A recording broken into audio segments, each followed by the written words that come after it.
14 हमारा क्वेश्चन है sum of n term of 3 arithmetic progression. सबसे पहले क्वेश्चन ध्यान से समझिए, कितने एरिथमेटिक प्रोग्रेशन हैं? 3 ठो हैं। कितने हैं? 3 हैं। और तीनों के कितने टर्म लेके सम निकालने हैं? n term. पहले वाले एपी के n टर्म लेके सम निकाले, दूसरे वाले एपी के n टर्म लेके सम निकाले, और तीसरे वाले एपी के भी n टर्म लेके उसका सम निकाले। ठीक है। और कितना आया? पहले एपी का n टर्म अगर हम सम कर देते हैं तो कितना आता है? S1। दूसरे एपी के n टर्म अगर सम कर दें तो S2। तीसरे एपी से n टर्म जोड़ दें तो कितना आया? S3 आया। ठीक है, respectively. If first term is 1 for every progression, her AP का पहला टर्म कितना है? 1। तो मैं इसको ऐसे दिखाना चाहता हूँ आपको। दिस इज, ये है हमारा पहला एपी, और ये है हमारा दूसरा एपी, और ये है हमारा तीसरा एपी। तीनों एपी के लिए कंडीशन क्या बता रहा है? पहला टर्म कौन है? 1 है। 1 1 1। पहला टर्म कौन है तीनों एपी में? 1। ठीक है। And common differences are 1 2 3। पहले वाले में कॉमन डिफरेंस कितना है? 1। दूसरे वाले में कॉमन डिफरेंस कितना है? 2। और तीसरे एपी में कॉमन डिफरेंस कितना है? 3 है ना। तो आप बुरा ना माने तो मैं एपी लिख दूं। कॉमन डिफरेंस पता है, पहला टर्म पता है, तो एपी लिख सकते हो कि नहीं? बोलो, अगर इसमें कॉमन डिफरेंस 1 है तो दूसरा टर्म कौन होगा? तीसरा टर्म कौन होगा? And so on. ठीक है। अगर इसका कॉमन डिफरेंस 2 है तो अगला टर्म बताइए 3, अगला टर्म बताइए 5, एंड सो ऑन। ठीक है। अगर यहाँ पर कॉमन डिफरेंस 3 है तो इसका अगला टर्म बताइए 4, अगला टर्म बताइए 7, एंड सो ऑन। बन गई एपी? बन गई एपी? हाँ, अब सुनिए ना। Then prove that S1 plus S3 is equal to 2S1। हमको प्रूव क्या करना है? This is S1 plus S3 is equal to 2S2। ठीक है। और बोल रहा है sum of n term of 3 arithmetic progression is S1 S2 S3। ठीक है। ठीक है ना। ये रही पहली एपी, ये रही दूसरी एपी, ये रही तीसरी एपी। ठीक बात समझ आया? आया। क्वेश्चन ये बोल रहा है कि इस एपी में से कितने टर्म लेने हैं हमको? n term. और n टर्म का अगर हम सम निकालें, n टर्म का सम निकालें तो पहली एपी के लिए ये सम कितना आता है? S1 आता है कि नहीं? बोलो ना। n टर्म ले रहे हैं ना? नहीं आया समझ? कितने टर्म लेके जोड़ने हैं? n टर्म उठाइए, जोड़ दीजिए, कितना आया पहले एपी के लिए? S1। दूसरी एपी के लिए n टर्म लेके जोड़िए, कितना आएगा? S2। तीसरी एपी के n टर्म लेके जोड़ दीजिए, कितना आएगा? S3। आएगा? आएगा ना। इसका फॉर्मूला आपको पता है कि नहीं पता? सम ऑफ n टर्म का पता है ना? क्या होता है बोलिए?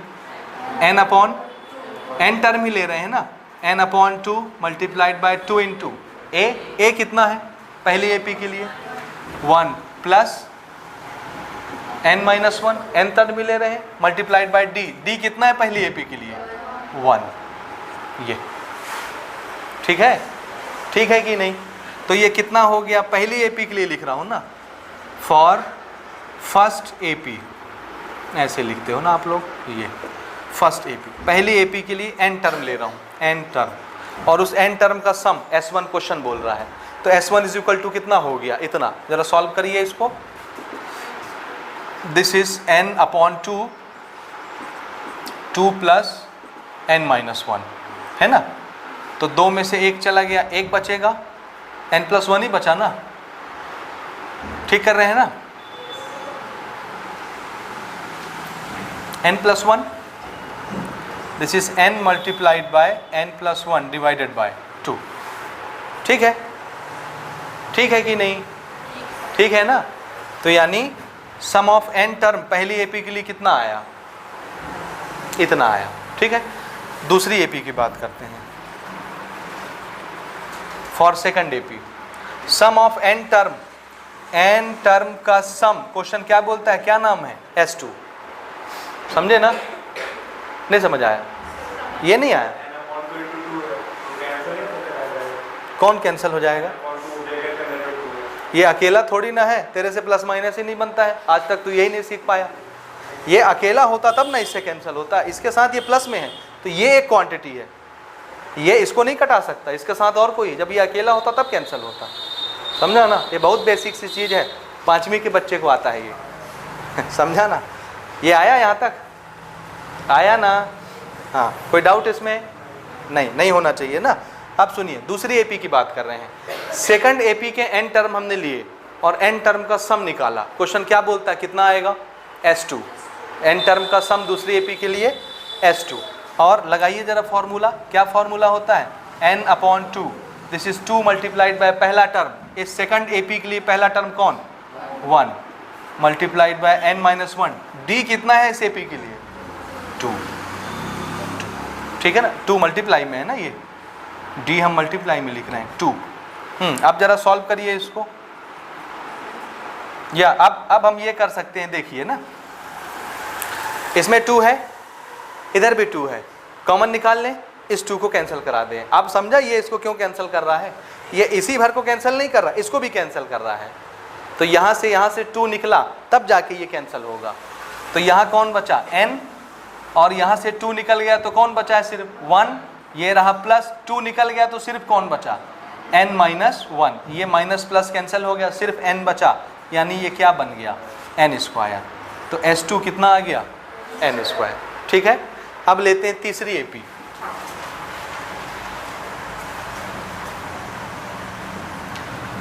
For third AP, third AP के लिए n टर्म का सम, क्वेश्चन क्या बोलता है, इसका नाम क्या होगा? S3। यही बोल रहा है ना, फॉर्मूला लगाइए जरा। This is n/2, 2 multiplied by a। तीसरी एपी के लिए भी पहला टर्म कौन है? a, प्लस n-1, और d कितना बोल रहा है क्वेश्चन? 3। अब की बार हम d3 यूज करेंगे, मल्टीप्लाइड बाय 3। तो ज़रा मुझे बताइए कितना आ गया ये? This is n/2, this is 2 plus 3n-1। ठीक है, अब तो यहाँ से 2 नहीं निकल सकता ना, तो 3 को हम मल्टीप्लाई करा देते हैं, अंदर ब्रैकेट खोल देते हैं छोटा वाला। This is n/2, 2 plus 3n-3, this is -3 plus 2 -1, so this is n/2, 3n-1। ये हो गया 3n-1। ये कौन आया? दिस इज S3, ये आ गया। ठीक है, अब आइए क्वेश्चन पर जो प्रूव करना है। तो प्रूव हमको क्या करना है कि अगर मैं S1 और S3 को जोड़ दूं तो किसके बराबर आएगा? 2 टाइम S2 के बराबर आएगा। ये रहा S1, इक्वेशन नंबर 1, ये रहा S2, इक्वेशन नंबर 2, ये रहा S3, इक्वेशन नंबर 3। हमको किसको जोड़ना है? S1 प्लस S3 को। तो हम प्रूफ से किसको उठा रहे हैं? लेफ्ट हैंड साइड को, टेकिंग लेफ्ट हैंड साइड। ठीक है, लेफ्ट हैंड साइड में कौन है? This is S1 plus S3 है, तो मैं LHS लूँगा, RHS खुद ब खुद आ जाएगा, तो प्रूव हो जाएगा। तो हमने S1 प्लस S3 लिया, ये डिवाइडेड बाय नहीं दिखना चाहिए ना, अलग क्वांटिटी है। ठीक है, S1 की वैल्यू कितनी? इतनी रख लें। तो S1 की जगह मैं क्या रखूँगा? This is n+1 divided by 2 plus S3 की वैल्यू कितनी? इतनी। ठीक है ना, यही ना S3। So this is n/2, 3n-1। ठीक है ना, हो गया यहाँ तक। यहाँ भी n/2 है, यहाँ भी n/2 है, कॉमन निकाल लें दोनों से। तो n/2 हमने कॉमन निकाल लिया। जरा बताइए यहाँ कितना बचा? n+1 प्लस n/2 चला गया तो कौन बचा? 3n-1। ठीक है, ये +1 -1 कैंसल हो गया, 3n + 1n, 4n हुआ। कितना हुआ? तो ये कितना आया? दिस इज बाहर में कौन है? n/2, और अंदर में कितना बचा? 4n। ये 2 से ये कैंसिल हो गया 2 टाइम, और n मल्टीप्लाइड बाय n²। तो ये कितना हुआ? 2n²। आया क्या जो हमको प्रूव करना था? देखिए हमको क्या प्रूव करना था? S1 प्लस S3 कितना होना चाहिए? आया क्या? आया कि नहीं आया? कहाँ आया? बोलिए। इस n² को क्या लिख सकते हो आप? तो n² की जगह क्या लिख दें? सो दिस इज 2s2, और ये क्या था? कौन था ये?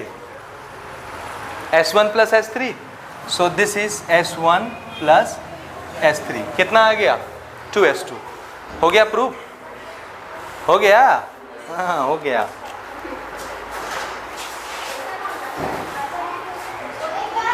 हम लोग क्वेश्चन नंबर 15। हमारा क्वेश्चन है, if the sum of n 2n and 3n terms of an arithmetic progression are S1, S2, S3 respectively, then prove that S3 is equal to 3 times S2 minus S1। ठीक है, देखिए जैसे question number 14 था हमारा, इससे पहले वाला question, similarly ये भी उसी का फॉर्मेट का एक क्वेश्चन है जिसमें थोड़ा सा डिफरेंस है बस दोनों क्वेश्चन में। ठीक है, दोनों प्रूफ के क्वेश्चन है।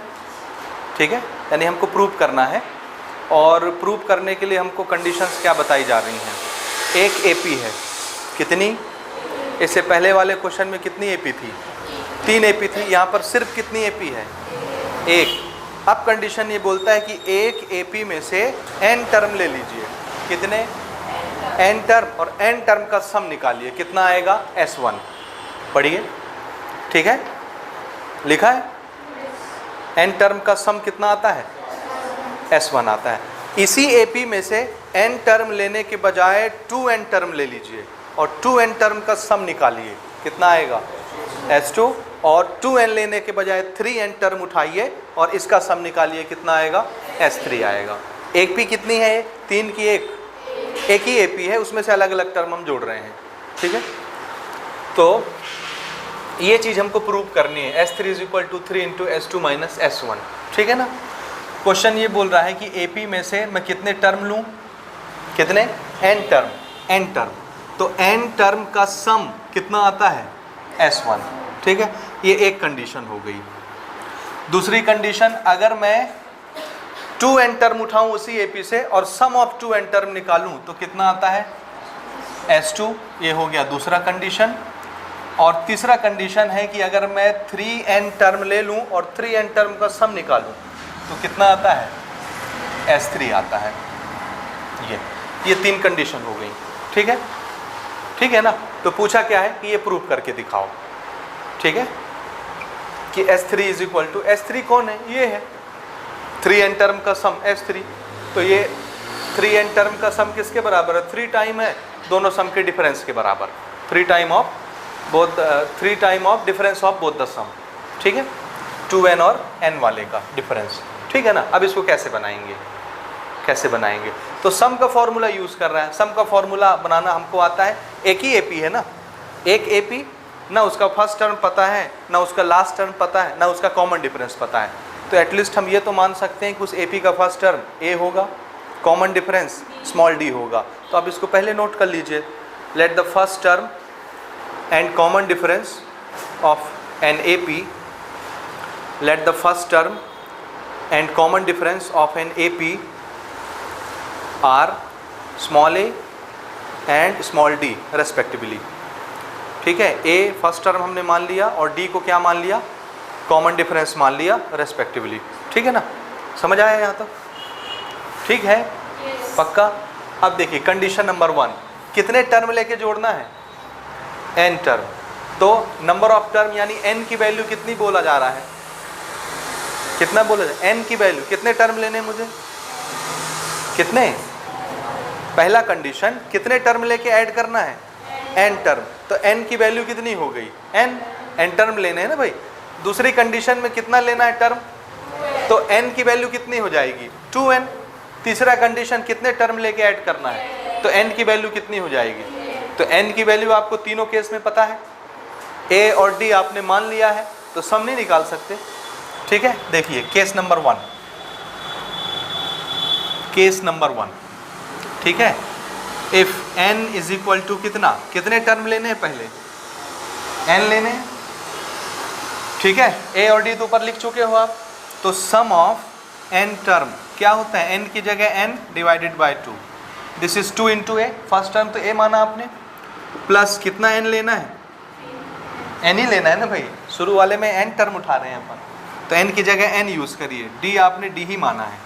ठीक है, यही तक करेंगे ना, यही ना सम ऑफ n टर्म। और सम ऑफ n टर्म का नाम क्या है? तो इसको मैं क्या लिख लूँ? This is written as S1 and it is n upon 2, this is 2a plus n minus 1d। और आगे ये सॉल्व होगा क्या? नहीं होगा, नहीं होगा ना। इसको यहीं तक छोड़ते हैं, इक्वेशन नंबर 1।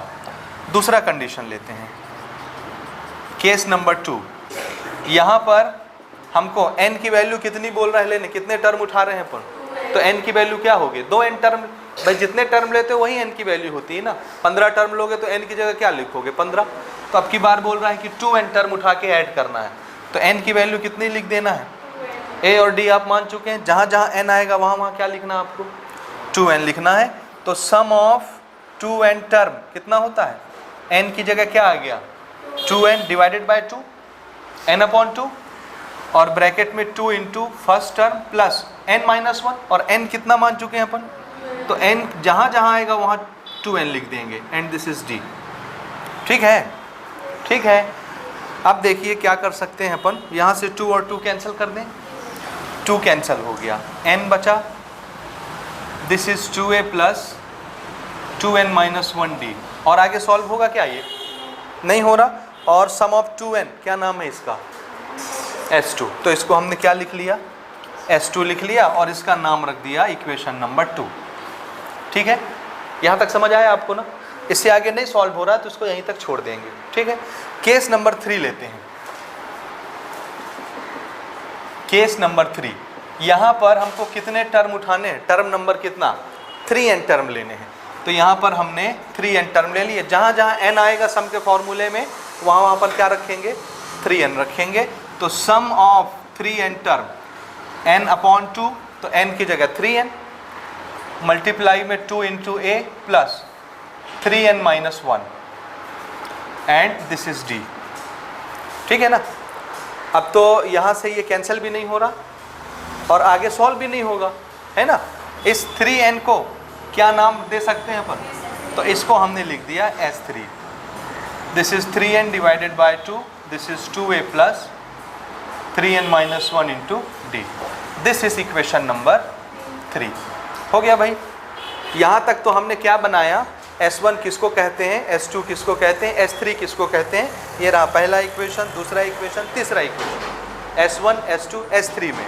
ठीक है, जो कि हमको प्रूव करने के लिए चाहिए। अब ये है LHS, ये है RHS।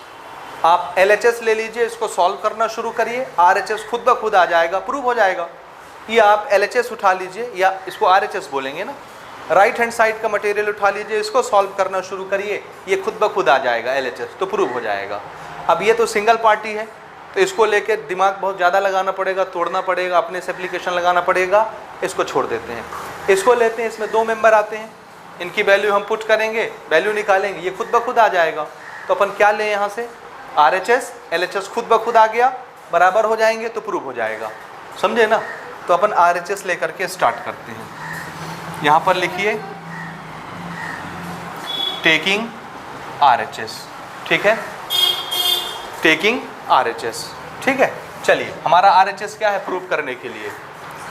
This is 3 into S2 minus S1। ठीक है ना? S2 minus S1। अब 3 तो नंबर है, एज यूजुअल रहने दीजिए। S2 और S1 की वैल्यू हमारे पास यहाँ मौजूद है, S2 और S1 यहाँ से उठा के वहाँ पुट करते हैं S2 S1 की वैल्यू। ठीक है, सो दिस इज 3, और बोलिए S2 क्या लिखना है मुझे? लिखें, दिस इज n, और ब्रैकेट में this is 2a plus 2n minus 1d। ठीक है, हो गया? हो गया इसकी कहानी। ये S2 की वैल्यू ये रख दिया हमने अंदर। ठीक है, S2। उसके बाद क्या लगाना है? माइनस, तो ये हमने लगाया माइनस। इसके बाद S1 की वैल्यू ये पूरी पूरी उठा के अपन रख देते हैं। ठीक है, so this is n upon 2 and this is 2a plus n minus 1d। ठीक है, ये ऐसे।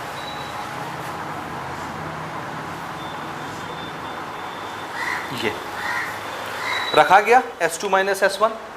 अब इसको हमको सॉल्व करना है। कैसे करेंगे सॉल्व? यहाँ पर देखिए n और n कॉमन दिख रहा है, दिखा कि नहीं दिखा आपको? कॉमन दिखा ना, या n/2 और n/2 कॉमन है कि नहीं। आप चाहें तो सिर्फ n निकालें, अगर आपको सिर्फ n नज़र आ रहा है n निकाल लीजिए, यदि आपको n/2 और n/2 नज़र आ रहा है n/2 निकाल लीजिए। क्या दिख रहा है आपको? n बस दिख रहा है कि n/2 भी दिख रहा है? n/2 नहीं दिखा, बोलिए, देखिए ध्यान से सुनिए।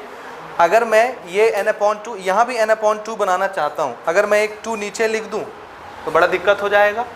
एक 2 ऊपर मल्टीप्लाई कर दिया, एक 2 नीचे लिख दिया, तब तो कोई दिक्कत नहीं है ना। 2 ऊपर 2 नीचे कैंसिल हो जाएगा। तो n/2 यहाँ भी है और साथ में क्या दिखेगा? 2। नहीं समझे? ये देखो ना, ये सिर्फ n है, मैं क्या करता हूँ इसमें 2 का मल्टीप्लाई कर देता हूँ, 2 का डिवाइड कर देता हूँ, कोई फर्क पड़ा? अभी भी ये क्या रहेगा? n ही रहेगा ना। 2/2 तो कैंसिल हो जाएगा, लेकिन यहाँ से मैं इसको काउंट कर सकता हूँ कि नहीं? तो n/2 अगर मैं कॉमन निकाल लेता हूँ तो कौन बचेगा? 2 बचेगा। तो यहाँ भी n/2 है, यहाँ भी n/2 है। समझ आया या नहीं आया? कोई दिक्कत नहीं, आप n भी निकालेंगे, कोई हर्ज नहीं है, लेकिन थोड़ा सा एक स्टेप फॉरवर्ड सोचने की कोशिश करिए। क्या ये n/2 नहीं बन सकता? एक 2 मल्टीप्लाई कर दो, एक 2 डिवाइड कर दो, तो डिवाइड करोगे तो n/2 काउंट कर लो, n/2 बाहर निकल जाएगा। यहाँ कौन बचा? 2 बचा ना, n/2 बाहर आ जाएगा तो 2 बचेगा। नहीं समझे? n/2 बाहर चला गया तो कौन बचा? इस 2 से ये 2 मल्टीप्लाई होगा 4a, इस 2 से ये भी मल्टीप्लाई होगा पूरा, क्योंकि ये प्लस एक टर्म है प्लस दूसरा टर्म है, तो यहाँ जो 2 लगेगा सामने, इससे दोनों से मल्टीप्लाई होगा। समझे? यहाँ से n/2 चला गया तो यही बस बचेगा। हाँ, ये ब्रैकेट जब हम ओपन करेंगे तो ये माइनस की वजह से ये क्या हो जाएगा? माइनस हो जाएगा। ठीक है, शुरू करें। तो मैं क्या करता हूँ, n/2 कॉमन ले लेता हूँ, तो यहाँ पर कितना बचा? 2। दिस इज 2a प्लस, ठीक है, समझ आया? और यहाँ से n/2 चला गया है बाहर, तो यहाँ पर कौन बचा? 2a plus n-1d।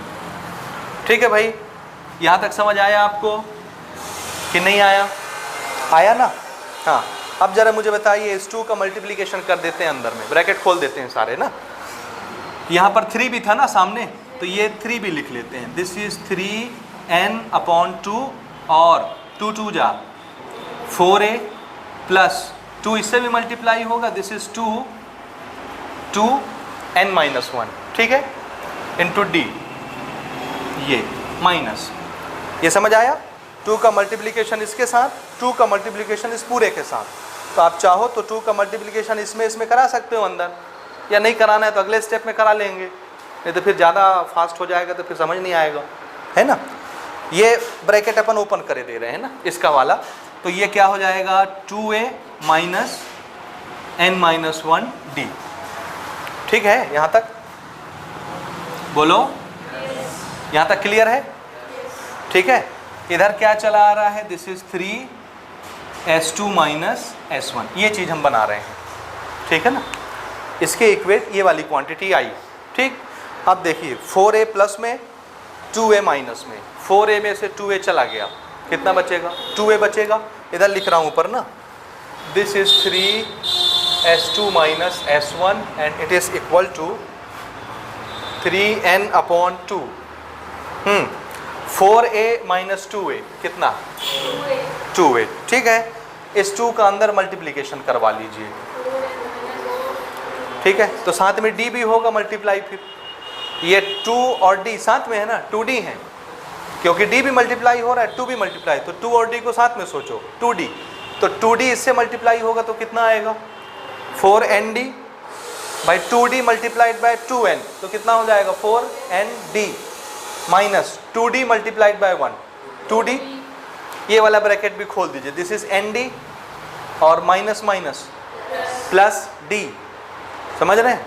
मैं चाहूँ तो इसको ओरल करवा दूँ आपको, लेकिन आप ही समझ नहीं पाएंगे, इसलिए एक स्टेप और बना लेते हैं। 2 मल्टीप्लाई करो, this is plus 4nd minus 2d, 2 जा 4nd माइनस 2 1 जा 2 और d, ठीक है। यहाँ तक ये तो हो गया, कट पिट गया, ये उधर चला गया। यहाँ देखिए d multiplied by n minus है ना, माइनस nd और माइनस माइनस प्लस, डी, ठीक है। दिस इज -1 ND और माइनस माइनस प्लस डी। कोई डाउट इसमें? यहाँ तक आ रहा समझ में? ये कोई डाउट है इसमें? थोड़ा ध्यान लगाओगे तो डाउट नहीं रहेगा। अंजनी समझ आया? ये आया भाई? आप लोग को आया ये? ठीक है। आप देखिए ना, ND और ND साथ में सॉल्व हो जाएंगे, D और D साथ में सॉल्व हो जाएगा। So it will be 3n/2 and this is 2a, single है तो 2a रखिए। 4ND - 1ND प्लस में, क्योंकि बड़े वाले का साइन प्लस है, सो 3ND। 2ND + 1ND -2ND + 1ND, हाँ, प्लस माइनस माइनस, तो दो में से एक चला गया, एक डी, लेकिन साइन बड़े वाले का, सो दिस इज -D। अब इसमें से हम D कॉमन निकाल लें ना। This is 2a plus D और D दोनों जगह है, तो मैं D क्या कर रहा हूँ, कॉमन निकाल ले रहा हूँ। तो अंदर क्या बचेगा, 3n और -1, 3n - 1। समझ आया? ये चीज़ आया या नहीं आया? और ये चीज़ क्या होनी चाहिए, जरा देखिए S3 किधर है। 3n/2 2a, 3n - 1d, 3n/2 2a + 3n - 1d। इस पूरे को क्या लिख सकता हूँ मैं, S3 फ्रॉम इक्वेशन नंबर 3। और उस पार क्या चला आ रहा है, ठीक है, यही तो इक्वल करना था। आ रहा है समझ? So this is 3s2 - s1 is equal to this, therefore 3s2 - s1 is equal to, इस पूरे की जगह क्या लिख लिया हमने, S3, और यहाँ पर नोटेशन दे दिया फ्रॉम इक्वेशन नंबर 3। ये आया समझ? नहीं आया? आया? ये बन गया, इसके सामने वाला S3 लिख दिए, प्रूव हो गया, ठीक है ना। नोट कर लीजिए। देखिए क्वेश्चन नंबर 16, ठीक है। हमारा क्वेश्चन है, a manufacturer of TV sets produce 600 sets in the 3rd year. Question ध्यान से समझिएगा, ये क्वेश्चन AP में कैसे चेंज हो जाएगी ये आपको समझना है, ठीक है ना। हमारा क्वेश्चन है, ए मैन्युफैक्चरर ऑफ टीवी बनाने वाली कंपनी के बारे में बात हो रही है ना। Produced 600 sets in the 3rd year and 700 sets in the 7th year, ठीक है। Assuming that the production increases uniformly bye fixed number every year, find, क्या लिखा है भाई, हाँ, 3 क्वेश्चन इसमें पूछे हैं। The number of TV sets produced in the 1st year, the number of TV set produced in the 9th year, the total production in first 7 years। ठीक है, क्वेश्चन समझ आया? नहीं आया होगा अभी ना, आया कि नहीं आया? क्वेश्चन समझ गए? नहीं समझे? अब सुनिए ना, देखिए, एक कंपनी है जो टीवी बनाती है, ठीक है। क्वेश्चन ये बोलता है कि पहले साल उसने कुछ टीवी बनाया होगा, दूसरे साल कुछ टीवी बनाया होगा, मतलब मैन्युफैक्चर करती है। जैसे कोई कंपनी साल भर का अपना प्रोडक्शन रिपोर्ट पेश करती है ना, इस साल हमने 1500 टीवी बनाई, मार्केट में बेचा, इस साल हमने 1800 टीवी मार्केट में बेचा, इस साल हमने 2000 टीवी मार्केट में बेचा। ऐसे ही ये कंपनी है टीवी बनाने वाली, प्रोड्यूस करने वाली, ठीक है। तो ये अपना डेटा बता रही है। क्या बताती है कि पहले साल दूसरे साल की बात नहीं करती। कौन से साल की बात कर रही है? तीसरे साल। कंपनी जिस साल बनी है उसको छोड़ दीजिए, दूसरे साल कितनी बनाई छोड़ दीजिए, तीसरा साल जब लगा कंपनी का तो बोलती है कि 600 सेट हमने टीवी के बेचे या बनाए। कितने बनाए टीवी? 600 सेट्स हमने टीवी के बनाए, ठीक है, ठीक है। तीसरे साल की बात हो गई। इसी तरह चौथे साल कितना बनाया? नहीं बताया। पाँचवें साल कितना बनाया? नहीं बताया। छठवें साल का भी नहीं बताया। कौन से साल का बता रहे हैं? सातवें साल हमने 700 सेट बेचे टीवी के, ये 700 सेट बनाए, ठीक है। तो तीसरे साल का डेटा हमको बताया और सातवें साल का डेटा हमको बताया। Assuming that the production increases uniformly bye fixed number every year, लेकिन शर्त ये है कि पहले साल जितना बनाया था ना, उससे दूसरे साल जितना बनाएगा, दोनों के बीच में एक फिक्स नंबर का डिफरेंस है। कितना? यानी पहले साल मान लो 50 टीवी बनाया है और हर साल वो 10 इंक्रीज़ करता है। हर साल एक फिक्स नंबर इंक्रीज़ करेगा टीवी बनाने के लिए। तो एक साल अगर 50 बनाया तो अगले साल कितना बनाएगा? 60। उसके अगले साल कितना बनाएगा 70, उसके अगले साल कितना बनाएगा 80। यानी हर साल जो उसका प्रोडक्शन रेट बढ़ता है वो एक फिक्स नंबर होता है, समझे कि नहीं। जैसे तीसरे साल कितना बनाया उसने 600 टीवी, और 7वें साल में कितना बनाया 700 टीवी, तो चौथे साल में कितना बनाया होगा तीसरे साल से कुछ ज़्यादा ना। 5वें साल में कितना बनाया होगा चौथे साल से कुछ ज़्यादा। लेकिन ये जो ज़्यादा वाला सिलसिला है ये फिक्स नंबर है, समझे कि नहीं, समझ में आया कि नहीं आया, आया ना, आया ना, ठीक है। तो आपको क्या बताना है इसमें, बताइए पहले साल कितना टीवी बनाएगा और 9वें साल कितना टीवी बनाएगा और 7 साल में टोटल कितना टीवी बनाएगा। समझ आया।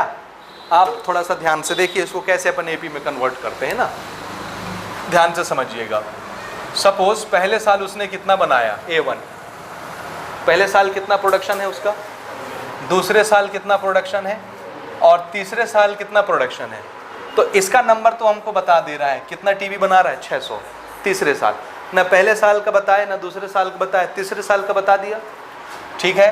चौथे साल का नहीं पता, 5वें साल का नहीं पता, 6वें साल का नहीं पता, लेकिन 7वें साल का उसने बता दिया ना कितना टीवी बनेगा 700 टीवी। इसी तरह 8वें साल का पता है क्या, नहीं। 9वें साल का हमसे पूछ रहा है कि आप बताओ 9वें साल कितना टीवी बनाएगा। समझ आया। ऐसे हर साल उसका आगे बढ़ता जाएगा, इंक्रीमेंट होता जाएगा, रेट ऑफ प्रोडक्शन इंक्रीज होता जा रहा है हर साल एक फिक्स रेट के हिसाब से, ठीक है।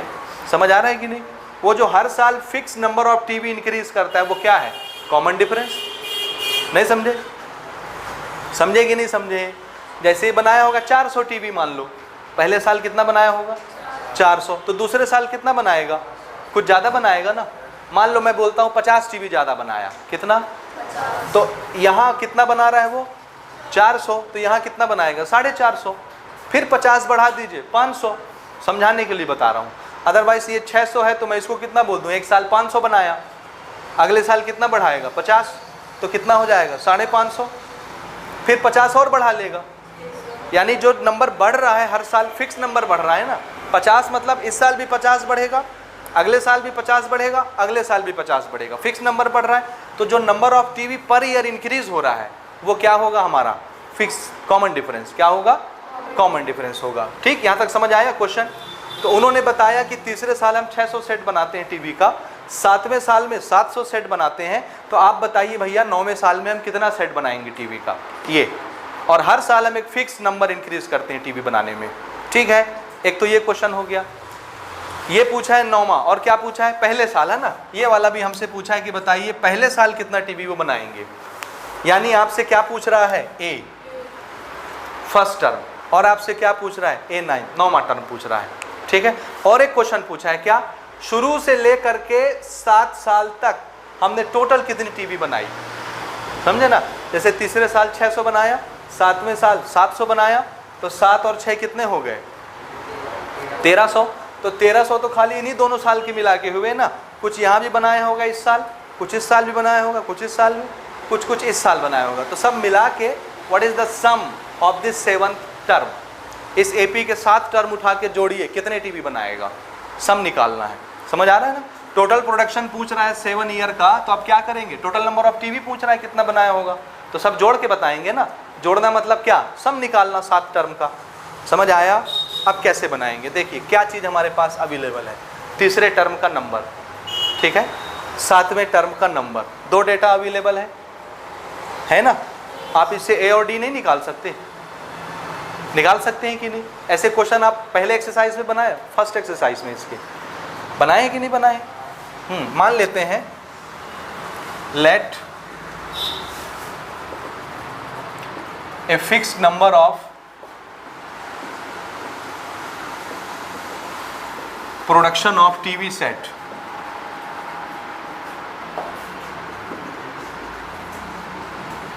increases every year is D।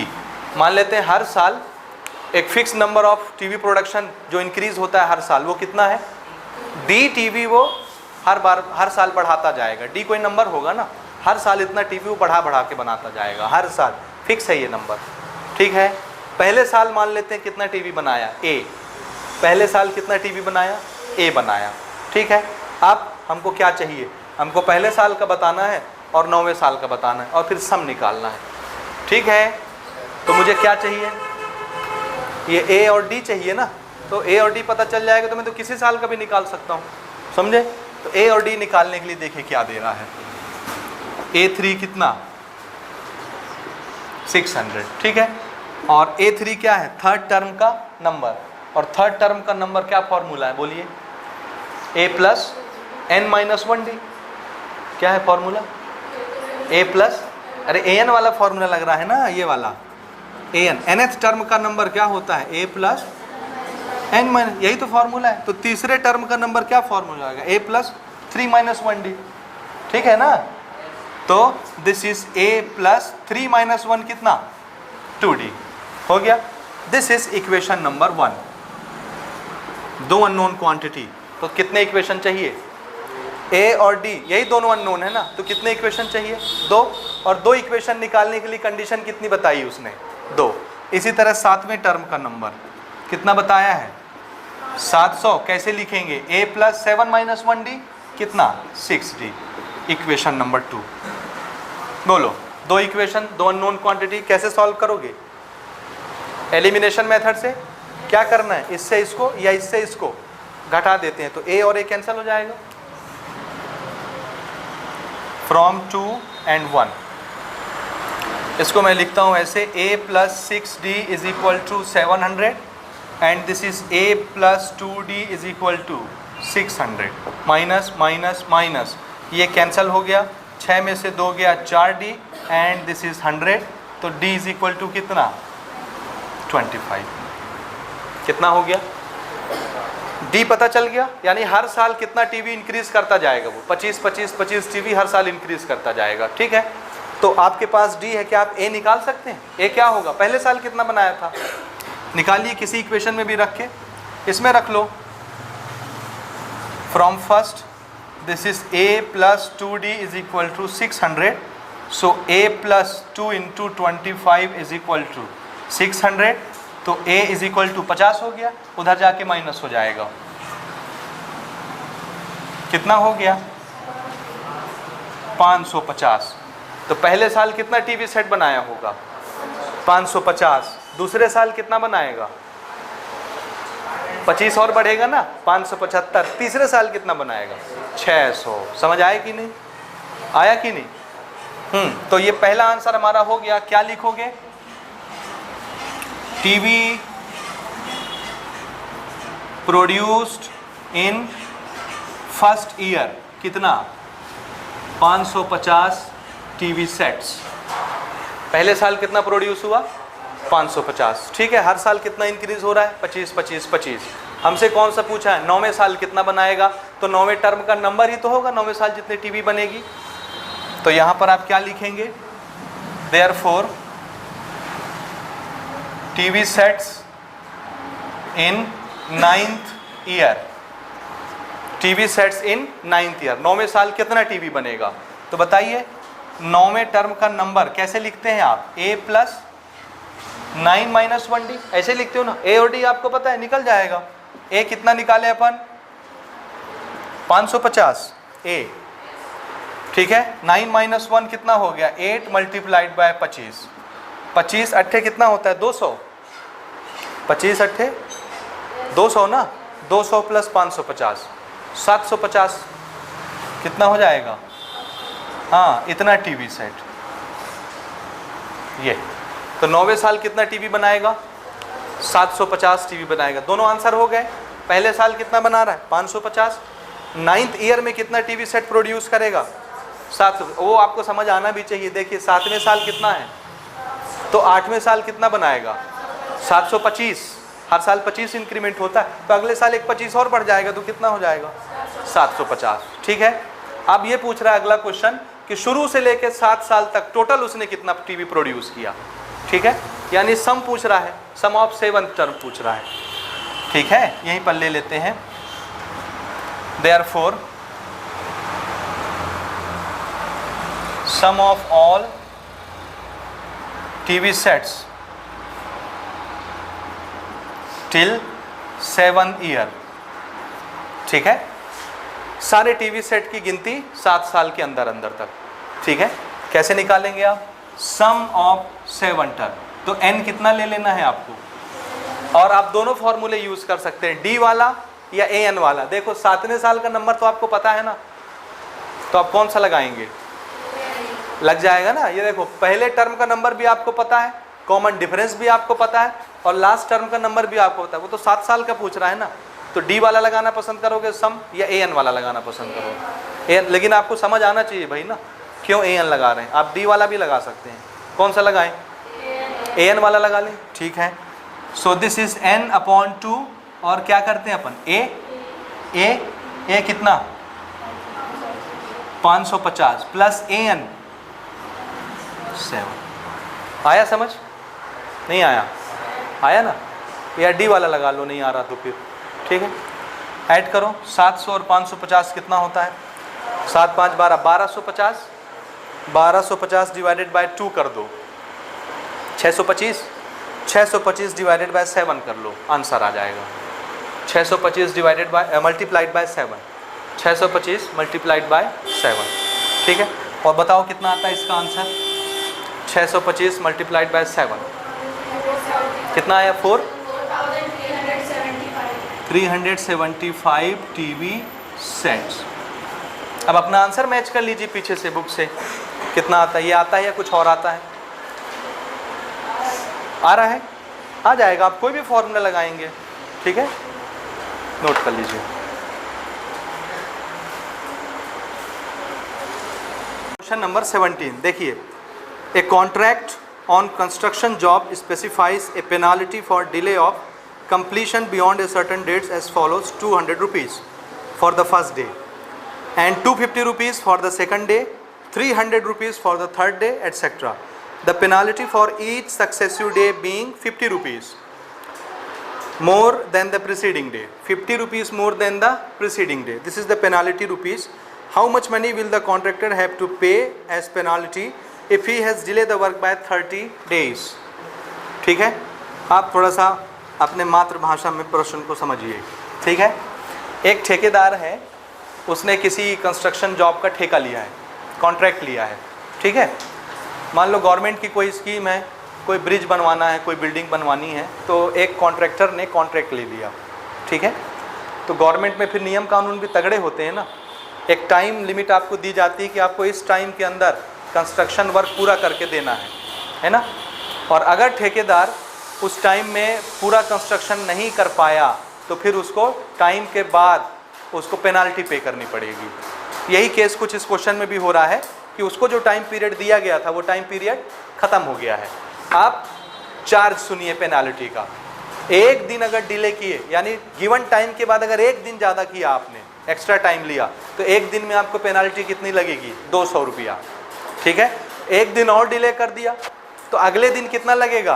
250 रुपया, यानी 50 रुपया इंक्रीमेंट होता जाएगा। तो पहले दिन कितना लगा? 200। आपने उस दिन भी काम पूरा नहीं किया, एक दिन और ले लिया, कितना लगा? अगले दिन 250 लगेगा, 50 और बढ़ जाएगा। तो अगर मान लो वो 2 दिन के बाद पैसा देता है, या 2 दिन के बाद काम पूरा करके देता है, तो साथ में उसको पैसा कितना देना पड़ेगा पेनाल्टी के रूप में? 250 कि 200? वो दूसरे दिन काम खत्म करके दे रहा है तो उसको पेनाल्टी कितना देना पड़ेगा? पहले दिन कितना लग रहा था? 200। अगले दिन कितना लगेगा? 250। अगले दिन और कितना लगेगा? 300, 350, 400, 450। समझे? मैं ये बोल रहा हूँ उसने टाइम के बाद 2 दिन एक्स्ट्रा ले लिया तो उसको कितनी पेनाल्टी देनी पड़ेगी? पहले दिन काम खत्म कर देता तो 200 सिर्फ चुकाता पेनाल्टी, दूसरे दिन काम खत्म कर रहा है तो उसको 250 देना पड़ेगा। तो कितना पैसा देगा वो? 250 कि 450? 450, क्योंकि एक दिन पिछला भी तो जुड़ेगा, उसको छोड़ना नहीं है। ऐसा नहीं है कि हर दिन 50-50 बढ़ता जाएगा तो वो खाली आपसे बढ़ा हुआ 50 रुपया लेगा ना। एक दिन आपने डिले किया, 200 उसका पक गया पेनाल्टी वाला, फिर अगला दिन लग गया, आज का 250 पक गया, तो टोटल कितना पक गया? 450। अगले दिन अगर और आ गया, तीसरा दिन, तो अगले दिन का कितना लगेगा पेनाल्टी? 300। 450 तो ये देना ही है, 300 और देना है, कितना? 750। ऐसे देना। ऐसे करके उस ठेकेदार ने 30 दिन डिले कर दिए। कितने दिन? तो उसको कितना रुपया भुगतान करना पड़ेगा? ठीक है, देखिए कैसे सेट होगा। पहले दिन की पेनाल्टी 200 रुपया, दूसरे दिन की पेनाल्टी 250 रुपया, तीसरे दिन की पेनाल्टी 300 रुपया and so on. This is the penalty of first day, this is the penalty of second day, this is the penalty of third day.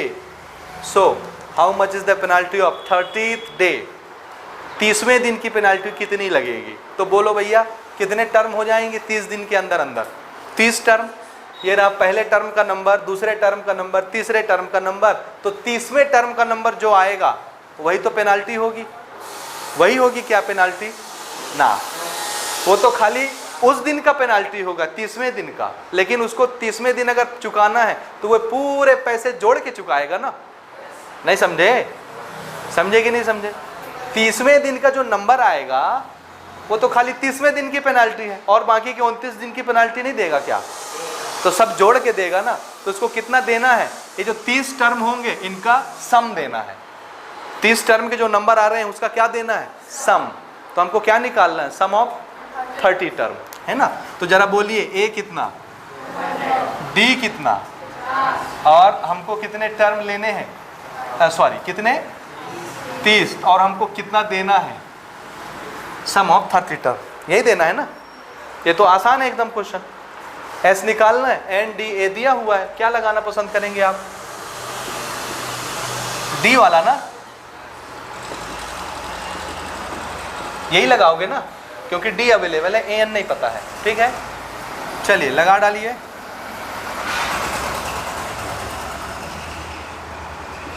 Two multiplied by A, n-1, और D कितना है? Daily 50 रुपया बढ़ता है.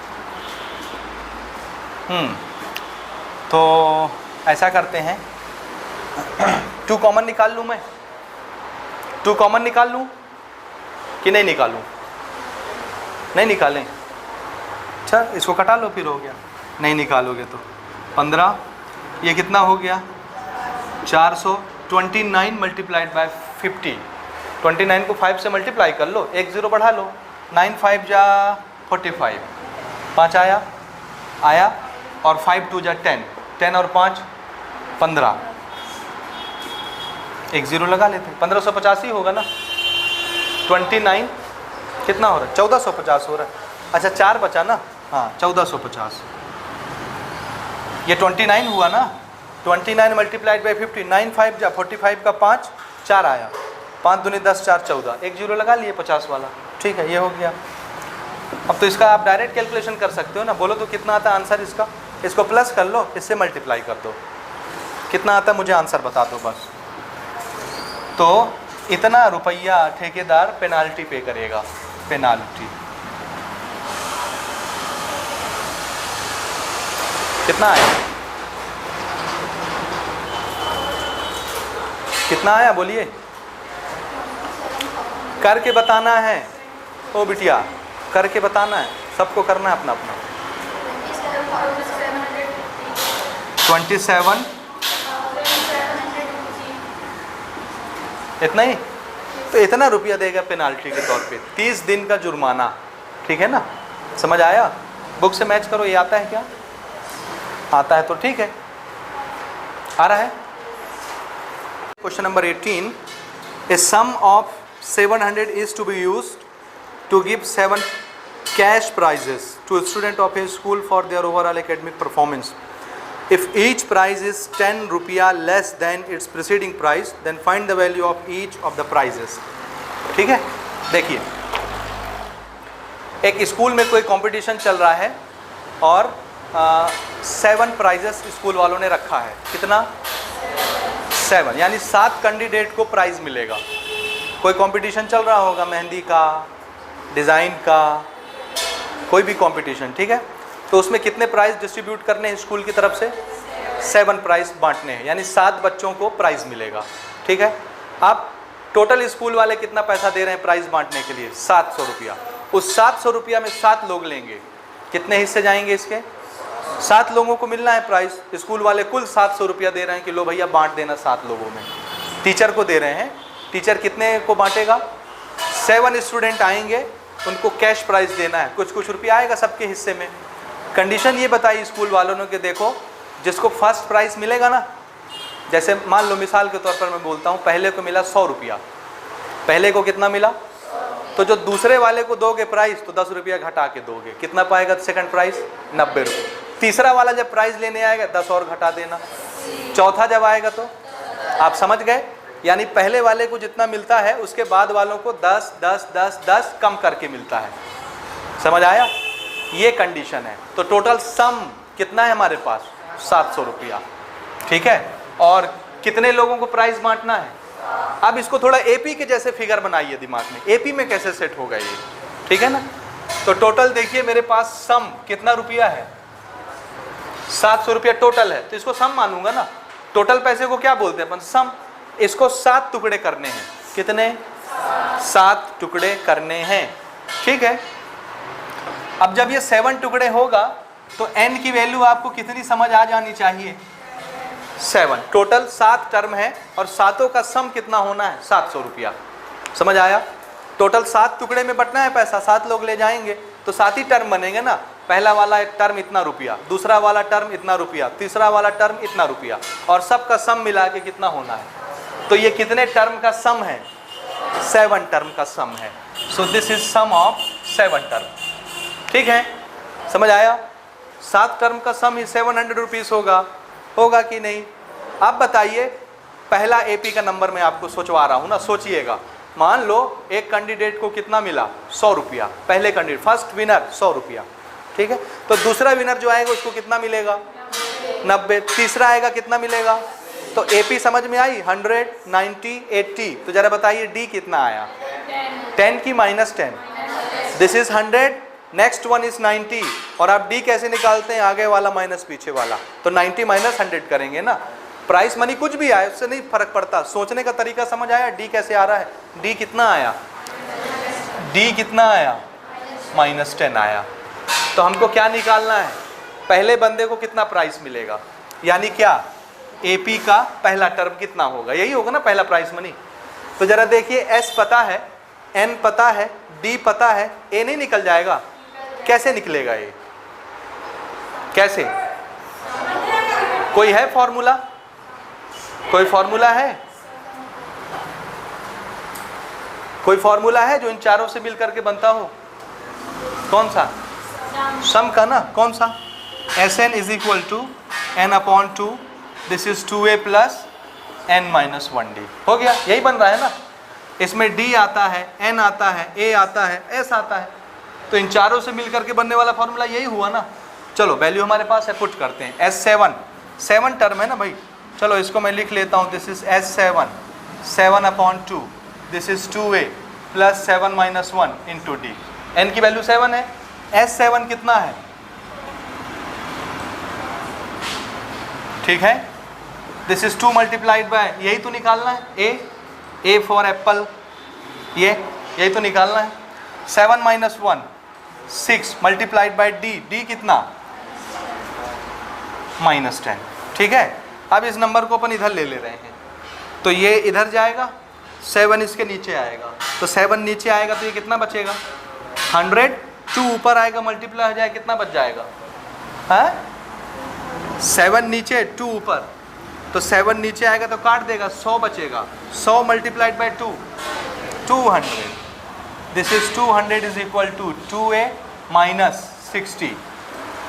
अब ये 60 भी इधर बुला लो, प्लस हो जाएगा, तो कितना हो जाएगा ये, 260 इज इक्वल टू 2a। तो ज़रा a बता दीजिए कितना आया, 130, और a क्या है,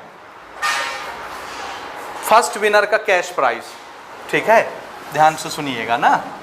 so therefore first cash price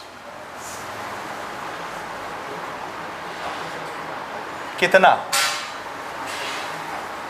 130 रुपया। पहला कैश प्राइस कितना मिला, तो क्या आप मुझे बता सकते हैं सेकंड कैश प्राइस कितना मिलेगा, 10 रुपया घटा के देना है, तो कितना हो जाएगा, 120। तीसरा, चौथा, पांचवा, छठवां और सातवां। अब आप इसको जोड़ करके यहीं पे देख लीजिए 700 होता है कि नहीं, क्योंकि सम कितना होना है, 700 रुपया तो बटा है 7 लोगों में, तो सम 700 ही होना चाहिए। Third, fourth, fifth money, sixth money और this is the 7th cash price. आ गया, सम करके देखिए 700 आएगा, ठीक है ना। 19 और क्वेश्चन है 200 logs are stacked in the following manner, 20 logs in the bottom row, 19 in the next row, 18 in the row next to it, and so on. See the figure. Find out in how many rows are the 200 locks placed and how many locks are in the top row. ठीक है, question क्या है, हमारे पास लकड़ी के टुकड़े हैं। Lock किसको बोलते हैं, लकड़ी के टुकड़े। जब लकड़ी काट देते हैं ना तो काट के छोटे छोटे पीस बनाते हैं, उसको लॉक बोलते हैं। ठीक है ना, क्या बोलते हैं। या डिपो वगैरह में जाके देखिए बड़ी बड़ी लकड़ियाँ रखी रहती हैं, उसको भी लॉक बोलेंगे। भंडार, लकड़ी का संग्रह, क्या बोलेंगे, लॉक ही कहलाएगा। तो एक पीस को अपन लॉक बोल रहे हैं, ठीक है। कितने पीस हैं टोटल लकड़ी के, 200। कितने हैं, 200। आप उसको लगाना है ऐसे, नीचे बिछाना है, फिर उसके ऊपर रखना है लकड़ी, फिर उसके ऊपर रखना है, फिर उसके ऊपर, फिर उसके ऊपर, ऐसे पूरा ढेर लग जाएगा लकड़ी की। समझ आया, फिगर में दिख रहा है आपको कैसे रखा है। पहले नीचे कुछ लकड़ी बिछाएंगे, फिर उसके ऊपर बिछाएंगे, फिर उसके ऊपर रखेंगे, फिर उसके ऊपर, फिर उसके ऊपर, ऐसे रख देंगे। टोटल लकड़ी है कै ठो, 200। अब रखना कैसे सुनिए, सबसे नीचे वाली लेयर में 20 लॉक्स आएंगे, 20 लकड़ी। कितनी आएंगी, उसके जस्ट ऊपर वाली जो रो होगी उसमें 19, उसके जस्ट ऊपर वाली जो रो होगी कितने, उसके जस्ट ऊपर वाली 7। ऐसे करते करते करते 200 लकड़ी हमको जमानी है। तो क्वेश्चन ये पूछ रहा है कि जो लास्ट रो होगा सबसे ऊपर वाला, सबसे नीचे तो 20 है, 19, 18, ऐसे करते करते लास्ट वाला जो रो होगा उसमें कै ठो लकड़ी आएंगी, और ऐसे कै ठो रो बनाने पड़ेंगे ताकि 200 लकड़ी पूरी आ जाए। समझे, ये मैं नीचे से उठा रहा हूँ ना, नीचे वाले रो में कितनी लकड़ी है, 20, उसके ऊपर वाले में, उसके ऊपर वाले में 18, उसके ऊपर वाले में, ऐसे करते करते टोटल 200 जमाने हैं ना।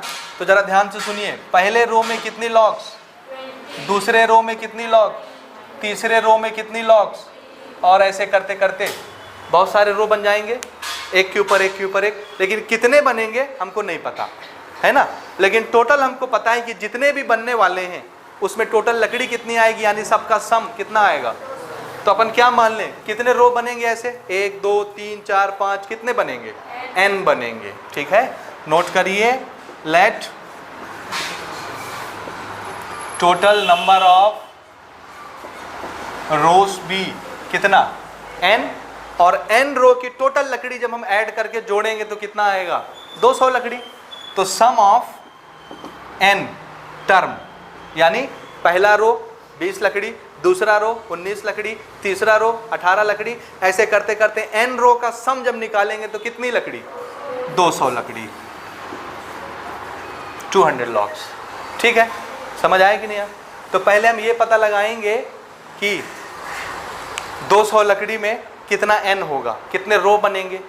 तो जब पता चल जाएगा कि 12 ठो रो बनने हैं, मिसाल के तौर पर 12 रो बनाने, 1 2 3 4 12, 12 में 200 लकड़ी आ गई, तो बताइए 12वें रो में कितनी लकड़ी आएगी सबसे ऊपर। तो पहले ये बताना है कितने रो बनेंगे और लास्ट वाले रो में कितनी लकड़ी आएगी, समझे ना।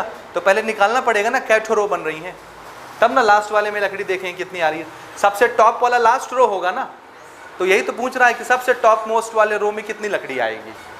तो हमको पता करना पड़ेगा कि कितनी रो बनी है, कैसे निकलेगा।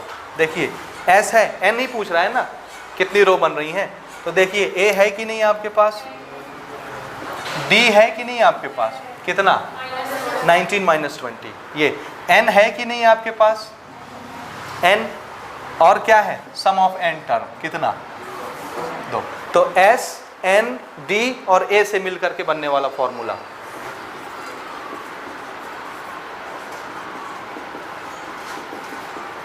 यही है। समझ आ रहा है बनाने का तरीका। ठीक है, ये कितना दिया एन टर्म का सम, दिस इज n/2। पहले टर्म में कितनी लकड़ी 20 और n - 1, और d कितना निकाला आपने -1। ये 2 इधर ले लें, 400 हो जाएगा। This is 400 is equal to n। ये कितना हो गया 40 माइनस n-1, ठीक है।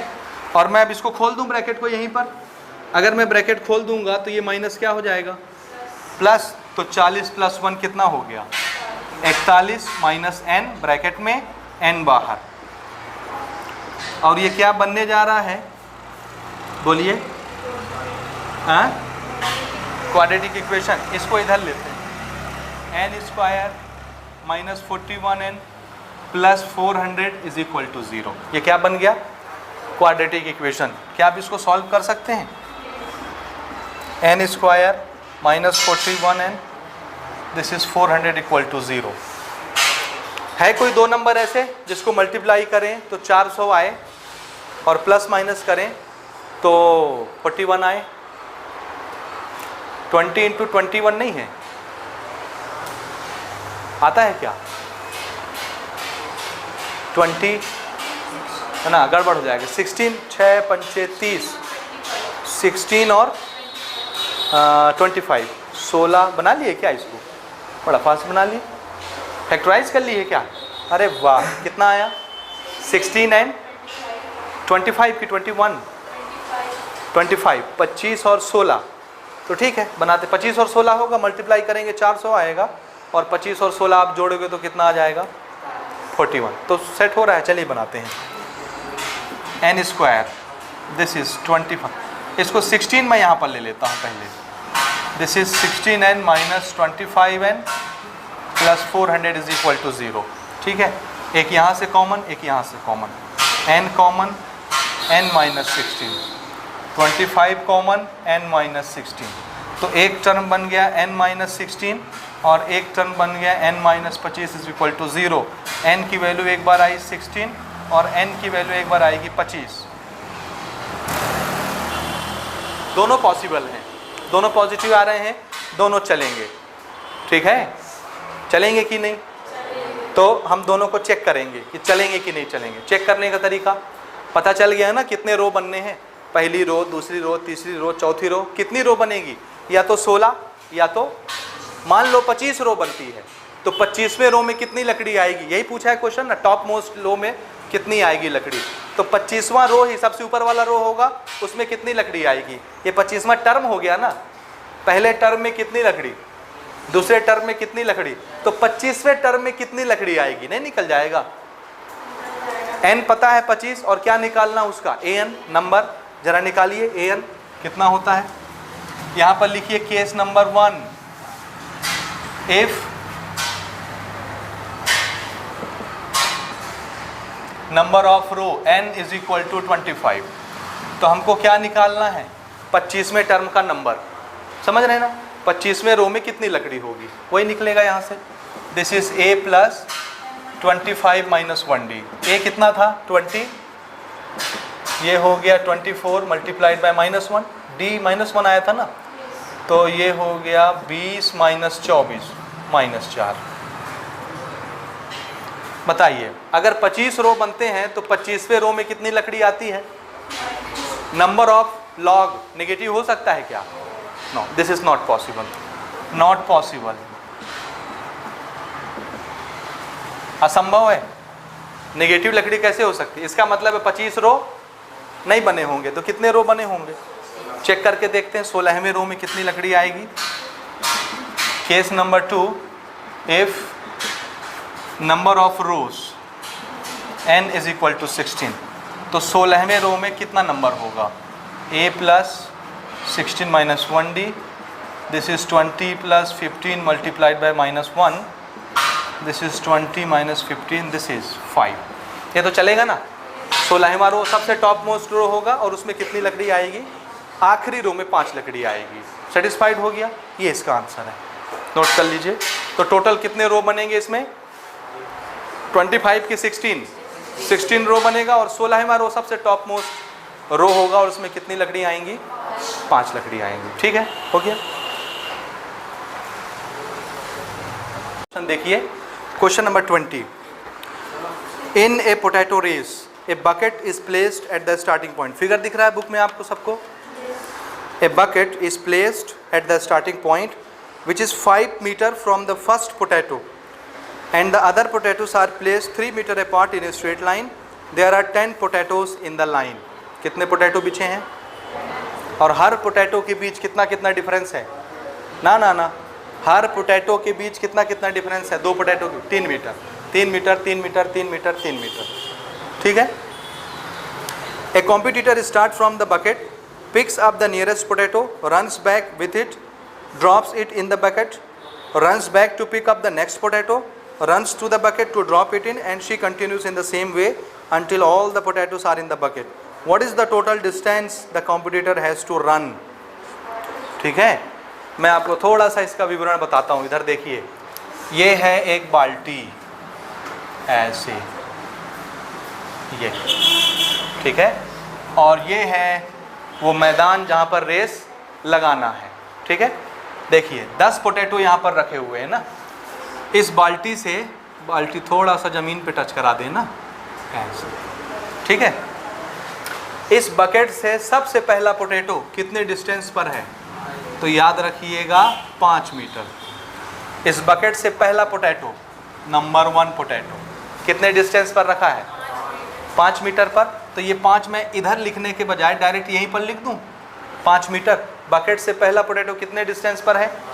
तो जो कैंडिडेट यहाँ से दौड़ना स्टार्ट करता है, जहाँ बकेट रखा है वहीं से स्टार्ट करेगा, ये जाएगा, पहले पोटैटो को पकड़ेगा, उठाएगा, लाके डाल देगा. ये शर्त है. क्या करना है? ये पोटैटो रेस है ना. जितने पोटैटो मिलेंगे जाएगा, उठाएगा, फिर वापस आएगा, डाल देगा, फिर अगले को उठाने के लिए जाएगा.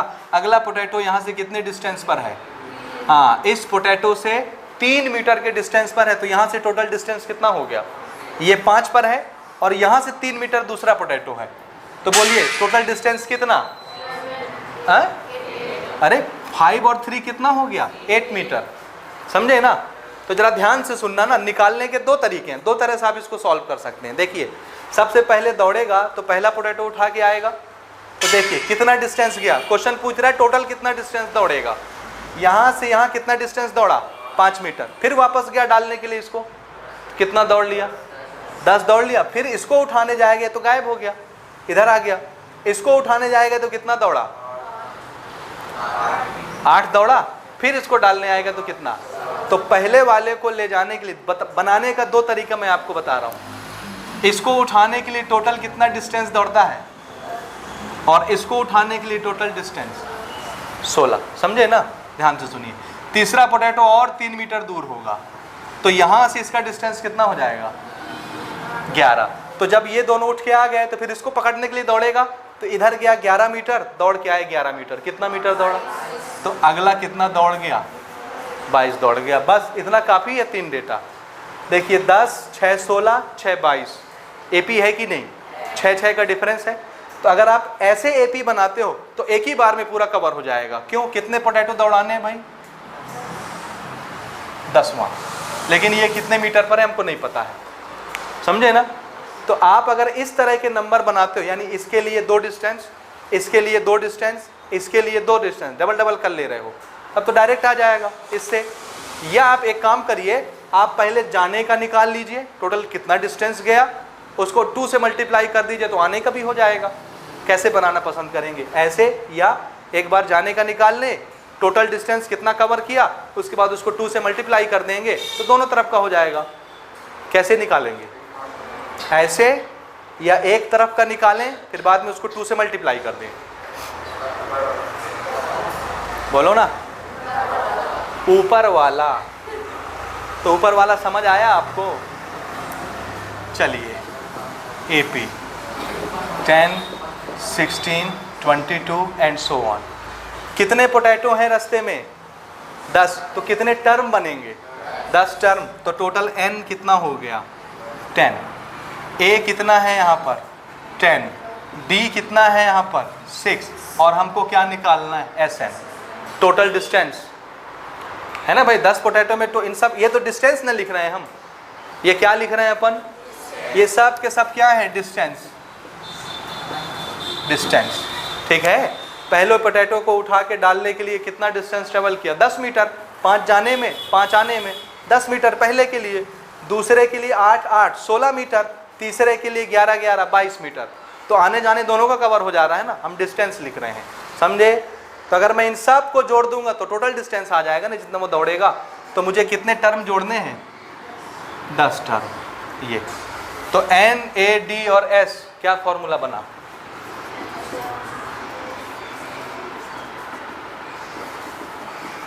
ये बना, ठीक है।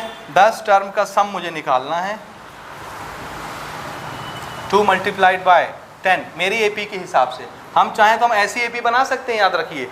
एक बार यहाँ से यहाँ तक का निकाल लीजिए टोटल, कैसे बनेगा? 5 8 11 ये एपी हो जाएगी ना।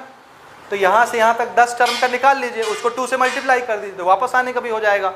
जितना यहाँ से यहाँ तक का डिस्टेंस होगा उतना ही यहाँ से यहाँ तक का होगा ना रिवर्स में भी। तो आप एक बार डिस्टेंस निकाल के डबल कर देंगे तो क्या हो जाएगा? दोनों तरफ का हो जाएगा, समझ रहे हो।